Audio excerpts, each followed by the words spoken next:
I'm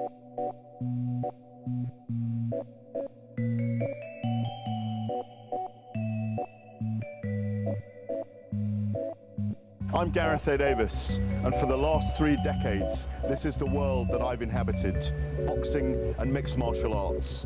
I tell the narrative of people's lives, why they fight, why these warrior spirits feel this calling. Come with me on the journey that I take you inside the lives and the minds of fighters.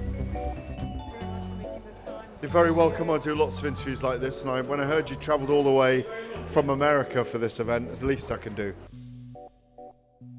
Well, the Royal Albert Hall is one of the most venerated venues in Britain. It does our kind of very historic, last night of the proms is here, when Britain talks about its greatness in history and all those things, and great musicians have performed here. Great operas are here. It's a very, very musical, cultural venue. Obviously, it's called the Royal Albert Hall because of Prince Albert all those years ago. Albert and Victoria, you know the couple, that she was formidable as the Queen when Britain had a massive empire. Third of the world, I'm hearing at one time. We're not like that anymore, of course, but less about politics and colonialism. But over the years, I mean, I've been lucky. Maybe over the last 30 years, been here about 5 or 6 times for boxing, and the fact that it's all women here tonight, I've been here early, and there's the historicity of this place gives it an extra oomph when you think it's Natasha Jonas and Lauren Price fighting each other for 3 world title belts at welterweight, and they span a whole generation with one woman who was formidable in terms of Natasha Jonas competing at the first Olympics for boxing for women in 2012. I covered it in detail. Of course, she fought Katie Taylor in the semi-final, and the noise in the arena, they said, was the same as a jumbo jet taking off. It was amazing. And they fought a hammer and tongs, a torrid 4 2-minute rounds, I think it was at the time. So Lauren Price has won the Olympic gold. We've got 3 belts on the line tonight, and I actually do think, and I'm here to write a column for the Telegraph tonight, that this is the woman that wins this is arguably the most decorated winner ever in British women's boxing. I think there's a very aggressive movement here towards making it. So, I mean, I go back in the day, I covered Layla Ali's career, I covered Layla in America, I've spoken to Bob Arum about trying to make a star out of Mia St. John. There's been sporadic big stars in boxing, in women's boxing. Even you go back in the UK, I covered Jane Couch's career where she had to fight for the right to box as a professional here. Jane took on the Boxing Board of Control in the High Court and won her case. That's 25 years ago. She's now a Hall of Famer in the International Boxing Hall of Fame. I'm really pleased for Jane. Got to remind myself of that for my column tomorrow, actually. I think there's a very aggressive movement, a very strong movement for women's sport in this country. So as I say, there have been sporadic stars, there have been sporadic moments of stardom. I covered Layla Ali against Jackie Frazier-Lyde, Joe Frazier's daughter. Ali Frazier fought in a circus tent in Verona, New York, back in 2001. You were a child then, come on. I even went to Man versus Woman in 2000. I know, I don't think it'll ever happen again, it shouldn't. A woman called Margaret McGregor fought a man called Lloyd Chow, who was an ex-amateur. He ran for 4 rounds, she beat him up. The 2/3 audience in Seattle, I think it was. The women loved it. It was a great storyline, but the storyline was emphasising that in America at the time, every 7 minutes a woman was battered somewhere.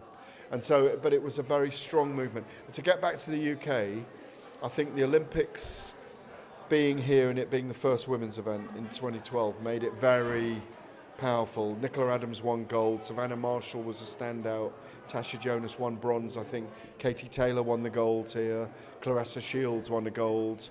So it was a very strong movement at the time that showed women's boxing could be enjoyed by a 10,000 audience at every sitting. I think every sitting was sold out. I was there at all of them. It was amazing. It really was. And it's grown from there. Eddie Hearn's embraced it. Frank Warren's embraced it. And we've got, I think, about 20 or 30 women in the world now that men who follow boxing want to follow as well. I think that's an important thing. Yeah, I mean, when we look at the figures, I had 65 million on Netflix. No, but even the first fight in New York that I was at did 1 million on TV, which was brilliant at the time anyway. And look, they're 2-0. That's 2-0 for Katie Taylor. And ordinarily, you wouldn't have a third fight, but they've been so good. I had Serrano winning the second one anyway. But they've been so good that it's worth them doing a third. And obviously, that's an all-female card on July the 11th, announced yesterday. So it kind of lights a fire under this one tonight. We're chatting here in the corridors, the amazing, by the way, this curved corridor, and you can hear the acoustics already. Once you get inside there, it's even better. And the fact that's been announced kind of lights a fire under this tonight as well. Yeah, probably. Probably. Okay, well, that's good. Well, I know Tony Yoka, and I really like Tony, but I mean, I'm trying to think of French boxers that spring to mind. Not in my. It goes to show that we unfortunately have lost it in France. I mean, in terms of boxing culture, it used to be. Not many guys have fought here. Not many French boxers. Maybe sometimes to European level, but not beyond. You know. Well, I think there's two massive rising stars. Fran Hennessy, who's the daughter of Mick Hennessy, who kind of started promoting Carl Froch and Tyson Fury at the beginning. She's got she's got everything, Fran Hennessy. She has a last-minute opening now with Rook, who just changed 2 days ago. Yeah, but Fran Hennessy is so talented. She's an absolute little star. She really is. And I think she could go an awfully long way, like be on reality TV series. She's got everything. She loves fashion. She's from this young generation that knows how to use social media. Caroline Dubois could be a takeover person. The daughter of Stan Dubois with 11 kids, 4 of whom are big boxers. The sister of Daniel Dubois, the heavyweight champion of the world right now, IBF. And then, those two are standouts, but it's going to be a battle royal tonight, to use the Albert and Victoria kind of algorithm, that I'm favouring Price to win it on her youthfulness, but you can't write off Natasha Jonas. Will be a transition. It's a big moment for women's boxing here, and obviously it's very obvious there's a lot of females in the audience tonight, and I think that makes a massive difference. Maybe there'll be more fights in the audience tonight. I hope the security can handle them. Well, you just used the key word, passion. Keep going on the days when it's difficult. Keep going when you only get 12 viewers. Doesn't matter, you've got 12 viewers. Keep going. There's no book on boxing.